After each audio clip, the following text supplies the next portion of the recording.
I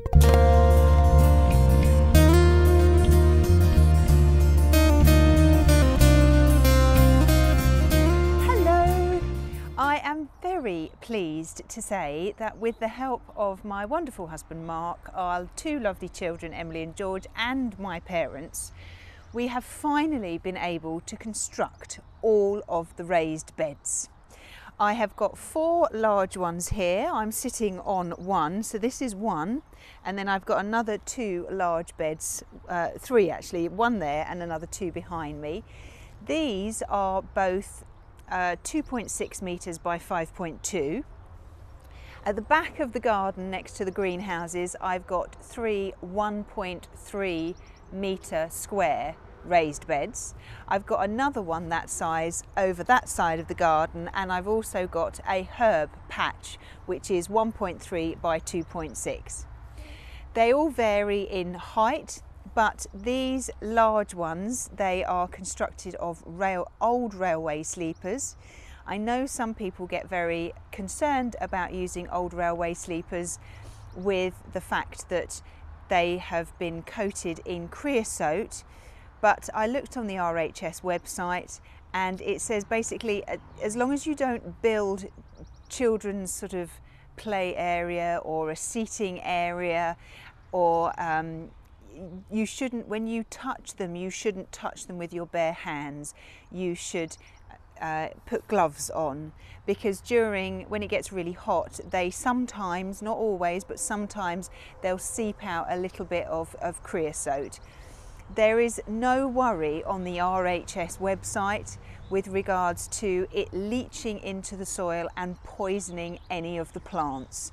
But just as a precaution, what I have done is I have lined each bed, and I will, as I fill them, lined each bed with some cardboard. When I filled these beds, what I did is I put a nice thick layer of wood chip on, and then on top of that I put a nice thick layer of manure in. And then I got a load of soil. I've got some more arriving tomorrow. Surprising how much topsoil you need, but it's really good that what I've got. I've then filled the beds with topsoil, and then I've put just a little bit more manure on top. Now, as I say, I have lined the beds with cardboard. These are old cardboard boxes for when we moved.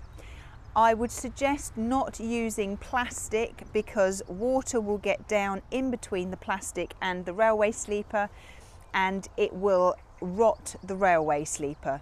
These railway sleepers should last 15-20 years, so they're quite rustic. Obviously you can go and buy untreated ones, but it's entirely up to you where you get them from, but I'm perfectly happy with these. So I am now ready to start planting, but these are the raised beds. They are all ready. I will show you in a sec. I will show you the smaller ones that I've got, and I will show you the herb patch that we have created. But all the beds are up, all the beds are ready, and now I can start planting. Now here are the 3, 1, 2, 3, hopefully you can see that. These are 3 of the smaller 1.3 squared raised beds. I've got another one over there, but I'm not going to show you that one because it's exactly the same. I've done exactly the same filling these raised beds. I did this one yesterday and I will continue doing the other 2, but I just thought I would show you this. Again, at the bottom I've put some wood chips, I've put some manure, I then put a load of soil, and I've put just a little bit of manure on top as well. In these small raised beds I'm going to have the small things like the lettuces and the peas and the spring onions, all those tiny things, and in the big raised beds one is going to be allocated to fruit, just entirely fruit, and then the other 3 are going to be with the big sort of vegetables, so the brassicas, the climbing beans, and potatoes, things like that. So the fact that I will then have the three vegetable beds, I can then start doing the rotational thing, hopefully. Might take a couple of years to get into the swing of it, but sweet corn can go in there and all those things. So these are the small ones. Let me now show you the herb patch.